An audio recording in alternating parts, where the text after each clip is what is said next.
Hello Sagittarius, and welcome to your September 2022 video.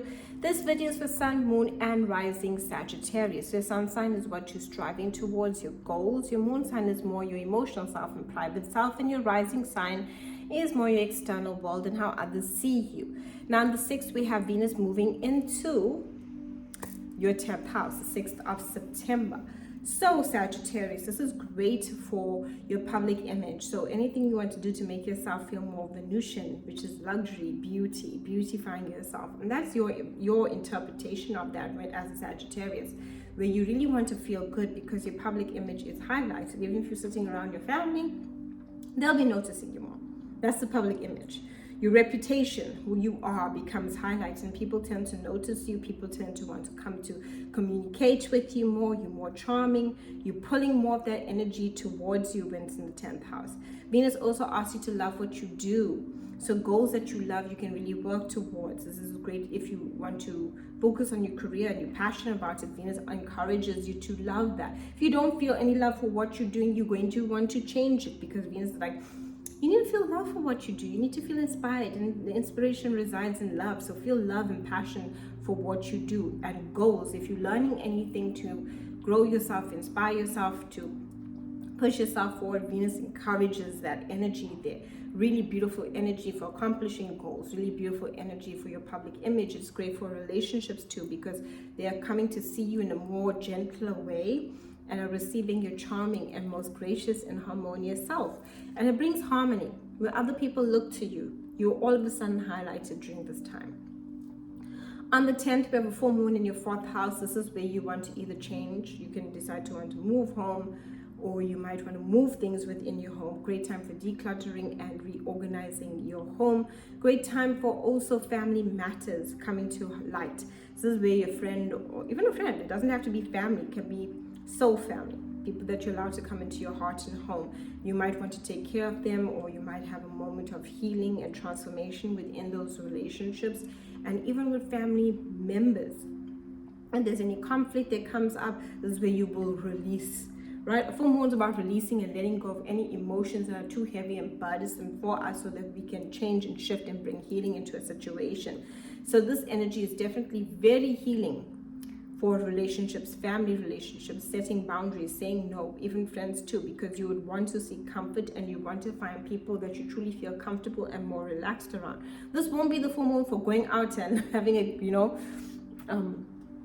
great time out there, just putting yourself out everywhere, painting the town red, night on the town. This full moon, you might be finding yourself tired and wanting to spend some time on the couch at home, watching a beautiful movie. That's the energy of that full moon. It's seeking that comfort. It's also allowing you to heal emotional experiences that have held you back, where you might have felt inferior, not good enough from the past, especially where you feel like, I need to let go of that emotional pattern. It's no longer serving me. It's making me doubt myself.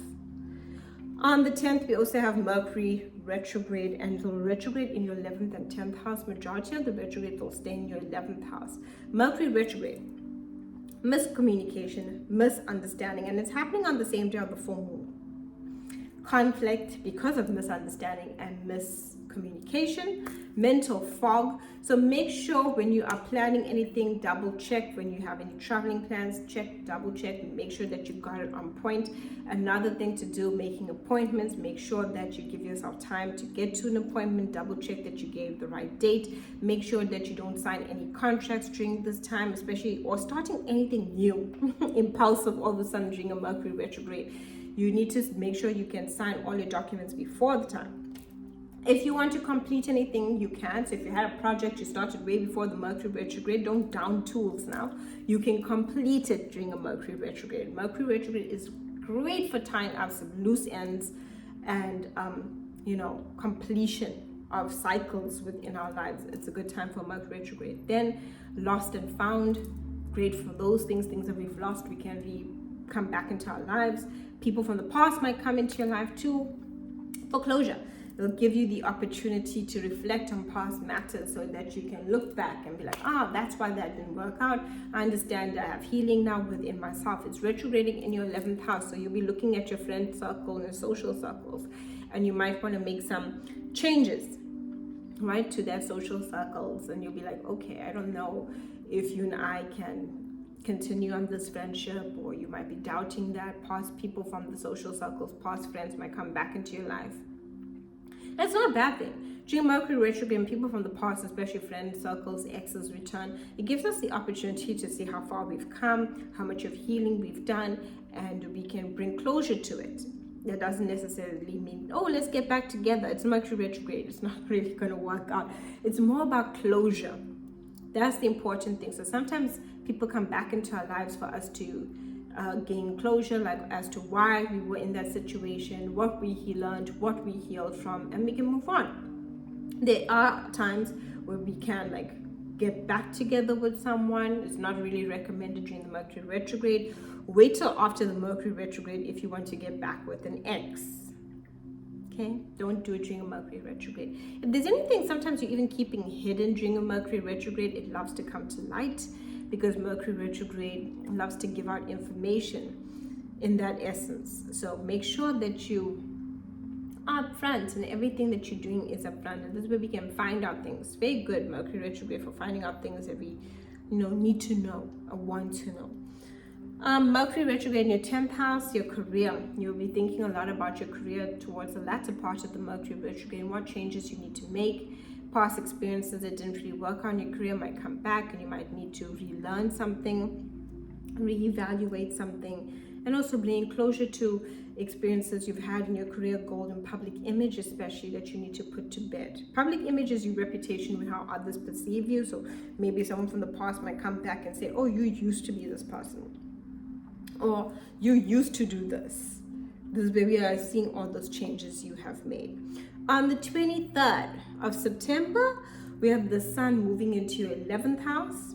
25th, new moon in this 11th house, 30th Venus, we are going to have in the 11th house. So the sun, the new moon, and Venus will all be in your 11th house.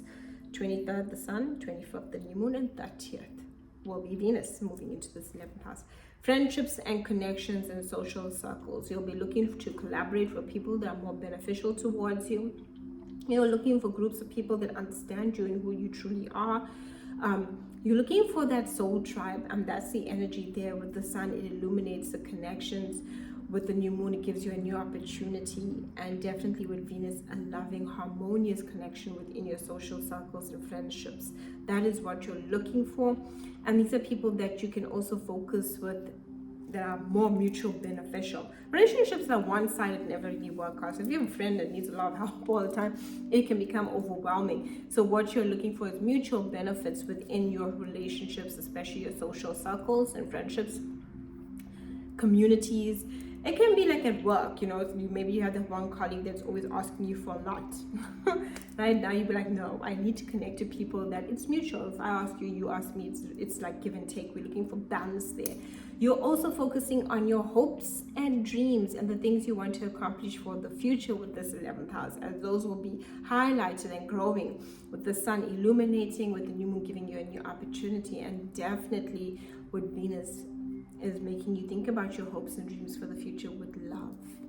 Thank you so much for watching. Do like and subscribe. My website is linked down below if you'd like a reading, as well as a link for appreciation of these videos.